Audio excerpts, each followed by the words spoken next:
20 फरवरी के आसपास एक हमने वीडियो बनाया था जिसमें बताया था कि विस्फोटक योग बन रहा है। क्यों? क्योंकि मंगल के ऊपर राहु का प्रभाव रहेगा और यहाँ पर आगजनी की घटनाएं और सैन्य व्यवस्था में हलचल। आप वीडियो देखिएगा, इसमें अटैच करने वाले हम वीडियो, आप उस वीडियो को देखिएगा। और वह वीडियो हमारा तीनों ही चैनल पर, फेसबुक और यूट्यूब और इंस्टाग्राम पर है। और 3 राशियां बताई थी जिन पर यह प्रभाव ज़्यादा रहेगा। ठीक है, कुछ और ऐसी बातें जो आपको ध्यान देने की, हालांकि हम संभावनाओं को बताते हैं, विश्वास करना ना करना आपके ऊपर है। हम यह नहीं कहते हम भविष्यवक्ता हैं, पर संभावनाओं को जरूर बताते हैं। और संभावनाओं, जब वो संभावना सच होती हैं तो यह अच्छा तो नहीं है युद्ध होना, पर कहीं ना कहीं मैंने 3 राशियों को चेतावनी दी थी कि भाई आपको ट्रैवल नहीं करना है, अपनी कैंसिलेशन कर लीजिए अगर टिकट्स हैं।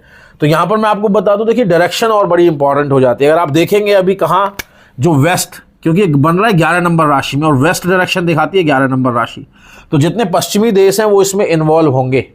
और उसके बाद लगभग 2 अप्रैल के बाद जैसे ही मंगल आपका 12 नंबर मतलब मीन राशि में आएगा, तो यह राशि का जो है उत्तर, तो आप देखेंगे कि उत्तर में जो नॉर्थ में जो कंट्रीज हैं या जो नॉर्थ का एरिया है वहां से भी इन्वॉल्वमेंट शुरू हो जाएगी कुछ देशों की।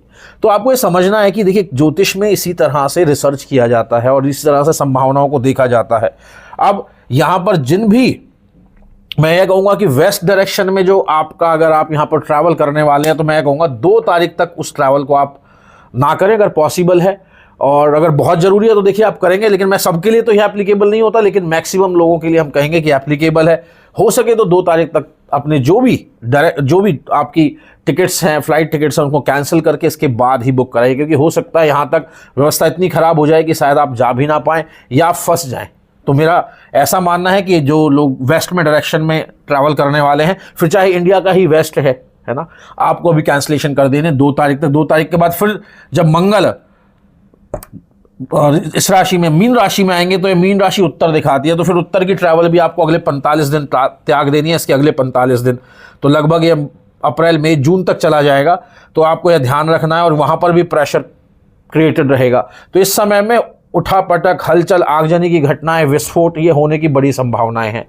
तो आपके लिए मैं यही कहूँगा कि आपको इस समय में खास ध्यान रखना है अपना, ट्रैवल हो सके तो त्याग दें और इस समय में लड़ाई झगड़ा मोल ना लें, क्योंकि मंगल का काम ही यही है, या तो विस्फोट करता है या तो अपनी एनर्जी को नए नए इनिशिएटिव में लगाता है। तो यहाँ विस्फोटक सिचुएशन है। इसका एक रीज़न यह भी है कि कल 3 तारीख को जब चंद्र ग्रहण लग जाएगा, उसके बाद स्थितियाँ और ख़राब हो जाएंगी।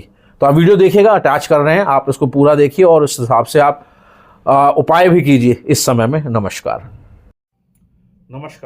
देखिए, एक विस्फोटक योग बनने वाला है इस 23 फरवरी को और 2 मार्च तक रहेगा, क्योंकि मंगल अपना राशि परिवर्तन कर रहे हैं और राहु के साथ अंगारक योग बनाएंगे। अब क्योंकि अंगारक योग बनता रहता है तो इस बार ऐसा खास क्या है, देखिए इसमें 2 या 3 ऐसी चीजें हैं जो आपको समझनी है और 3 राशियां बताऊंगा जिनको सबसे ज्यादा सावधान रहने की जरूरत है।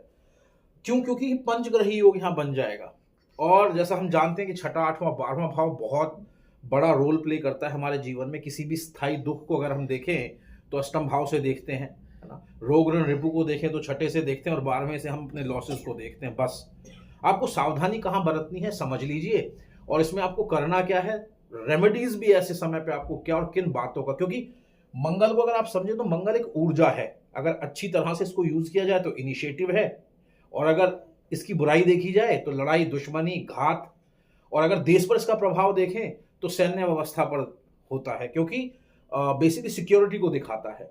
तो ऐसे टाइम पे आप देखेंगे आगजनी की घटनाएं बहुत देखेंगे इस देश में। इस टाइम पे एक्सीडेंट्स होने की संभावना बढ़ जाएंगी। अब बॉर्डर पर हलचल आप देखने को मिल सकती है, क्योंकि कहीं ना कहीं सिक्योरिटी का कारक है। तो ऐसे समय पर जब मंगल पर दबाव बनेगा राहु के द्वारा, तो कहीं ना कहीं इन व्यवस्थाओं में हलचल होती है।